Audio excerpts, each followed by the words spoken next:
you said you lost the company. Yeah. What does that mean exactly? Oh God, how much time do we have for this one? So yeah, when I got, so coming into 2016, I started to notice that I was really dragging. So I was approaching my, so I was 29, I was approaching my 30th birthday. And I started to really feel like my energy just wasn't what it was before.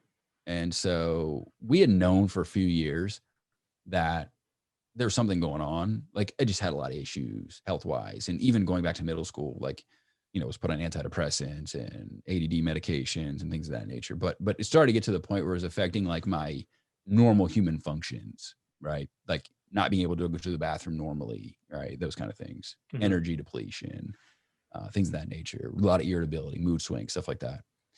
So we were in Puerto Rico in January of 2016. I was diagnosed. I'll get to that. I was like later on. So that was like May or June, like right before, after my birthday, around there. So all of a sudden we got a notice from the Georgia Department of Public Safety where they had decided, and this happens, my father was in the used car sales business for a while, where like the government will come in and decide like, we're going to clean up this industry. It has a bad reputation, whatever. And like, we're going to really make our standards a lot more strict. So anyway, so they decided that they were no longer going to allow moving companies to use rental trucks. Well, part of the reason we were able to grow as seamlessly and as quickly as we did is because we didn't have that traditional overhead.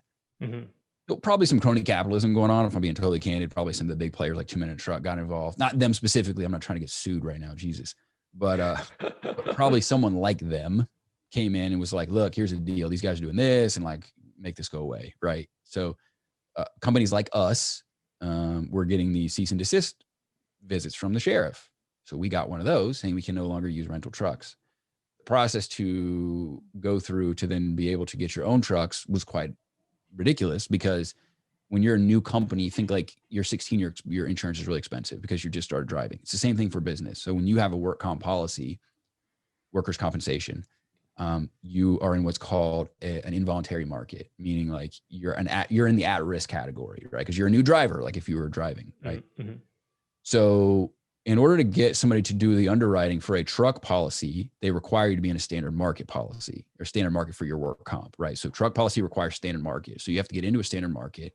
Most of those standard market underwriters, if you're a new company, since it's high risk, they require all the money up front, and it's absurdly high.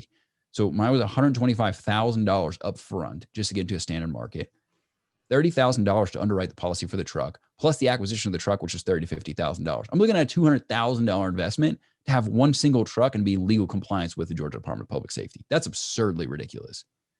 For a startup, now we had already eclipsed 7 figures and beyond at this point, but that kind of liquidity is not what you see with a business that is having a meteoric rise, because growth requires cash, right? It's very, very difficult. So I go crazy on the hunt, got a couple of bridge loans from some, they call them friends, families, and fools, right? High net worth individuals. Meanwhile, I'm still trending down health-wise, right? Like I'm still like kind of burying that in the closet somewhere, like kind of pretending it doesn't exist. By May, with all the stress and complications and things that are going on now, because things were quite crazy, I'm having to outsource jobs because I just got a cease and desist. I'll go to jail if I continue to operate. That's obviously not something I'm interested in doing. So I'm having to outsource, meaning I'm making like very little money in the middle, in addition to the overhead I already have and the salaries that I have, right? Plus now having to acquire all these assets and these policies that I need. Borrowed money. I mean, it was crazy, dude. I was just leveraged out of my mind. So then I get the health diagnosis in May, June. Doctor's like, dude, you're going to die by 40 if you keep, like, literally, you're that bad. Like your situation has become that bad. It's causing a chain reaction with what's happening with you. We can get into that later. So I pitched 725 investors from my diagnosis till the day we closed the doors of the company. So that was May, June. It was end of August we closed the company. 725 investors. Jeez. Got multiple commitment letters, was ready to close a deal for $1.5 million for 25% equity in the company. 4 days before I'm supposed to sit down with my lead investor that's putting the whole deal together, right? Usually that's what happens. You get a lead investor, and then a lead investor will pull together his buddies and be like, I got this deal. We should all do it. Like, I'll contribute the highest portion. I'll do 400,000 if you guys do 200 a piece, whatever. So 4 days before that, I get a call from my COO, and he's like, look, are you sitting down? I'm like, shit, what happened? My guys were on a move, and you're going to wonder, like, wait, I think I got a cease and desist. I'm getting to that. They're using the jaws of life to get the other people out of their vehicle that ran into our moving truck. And they're going to life flight them to the hospital. It doesn't look good. I'm freaking out, dude. I'm freaking the hell out. Because in July, I decided, as these things tend to happen with bureaucratic processes, they told us in January it would take a month for us to get cleared and have the things we needed to operate the truck and be in legal compliance again. State of Georgia, right? Well, this is end of July, prime moving season. This is this is where you make your money. 85% of your revenue comes in the summer with the moving business. So we're hurting. I've gone most of the summer without, taking advantage of that. Money is gone. We've depleted everything. So I made the decision, calculated risk. I have no choice. I have to continue to operate. My work comp had lapsed. My general liability had lapsed. Now I'm operating, ignoring a cease and desist order, right? Now my guy's just got in a car accident. I'm going to jail, like for real. Like I'm going to jail. If these people die, God forbid, if my guys or these people die, dude, I'm sitting in jail right now. Probably to this day, I'm probably in jail for real. That's not exaggeration. I'm probably in that kind of trouble. So I'm having a literal panic attack. I'm on my way to Florida. I'm like, my wife and I are going down there and I'm literally like crying the whole way. I'm like freaking out. Like our lives are never going to be the same. Thank God. Literally, thank God. Whatever you believe in, like for me, it's just, this was the realest moment ever that this existed because they were unscathed. My guys were. And I had just so happened that we purchased the biggest insurance policy that Budget offers, Budget rental truck, because that's what we were using, a rental truck. And they paid out the entire $1 million to the other people that ran into our vehicle. $1 million settlement. It happened in Florida. If it had happened in Georgia, it would have raised the alarms. Like it would have been like, this guy doesn't have, and I had already gotten US DOT approval, not Georgia Department of Public Safety approval. So I was cleared to do interstate, not intrastate jobs. If that had been the opposite, if it happened in Georgia, again, I'm in big trouble and I'm in big criminal legal trouble now from violating that cease and desist, big time. So my attorney called at that point. He's like, dude, I know you've been doing this because I had cleared it with him. I'm like, this is what I'm going to do. He's like, I obviously don't advise you do it, operate with a cease and desist, but you got to do what you got to do. So anyways, he's like, henceforth, the business is closed and we're now in defense mechanism mode. Like we are protecting ourselves. We're getting ready for litigation, both with the accident, but now also I'd raise money again from the high net worth individuals. I'm not gonna be able to pay that back. Hundreds of thousands of dollars. So they're coming after me for sure. It's just a matter of when. The minute they find out that my business is closed, they're coming after me. So I got multiple lawsuits now. At this point, my health is just completely depleted. I was making like maybe 1 movement a month, 1 to 2 movements a month, right? Bowel movements for those that need further clarification. So I'm a disaster.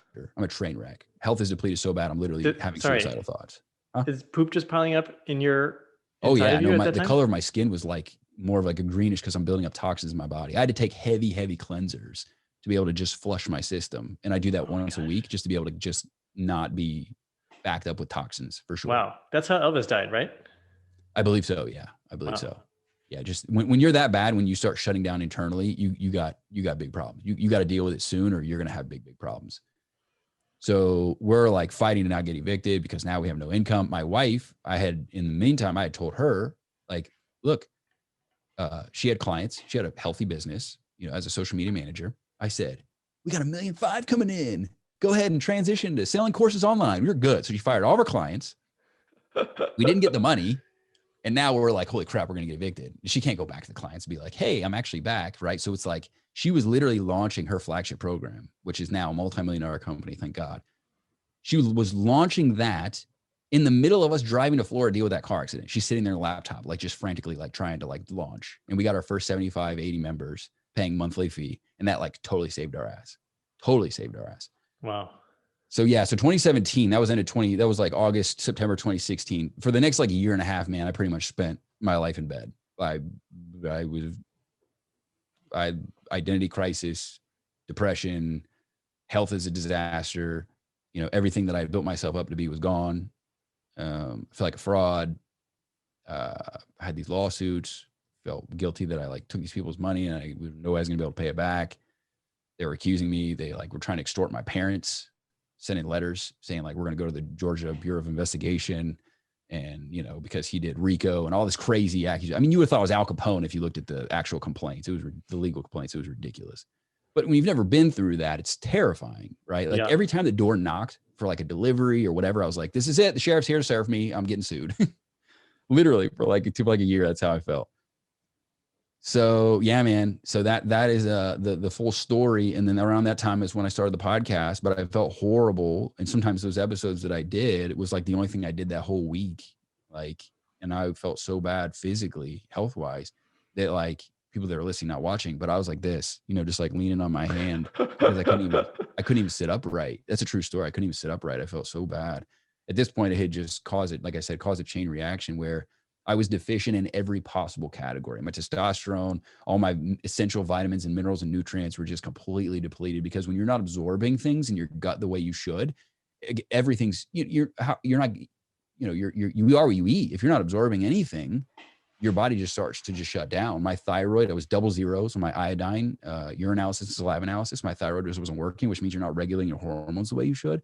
Plus, if you're that inflamed, your adrenals are overworking because they're producing cortisol, because cortisol is a natural anti-inflammatory. So they're just working nonstop. So you have no energy. Your hormones are out of whack. You're not going to the bathroom. I mean, it gets real ugly real fast, real ugly real fast.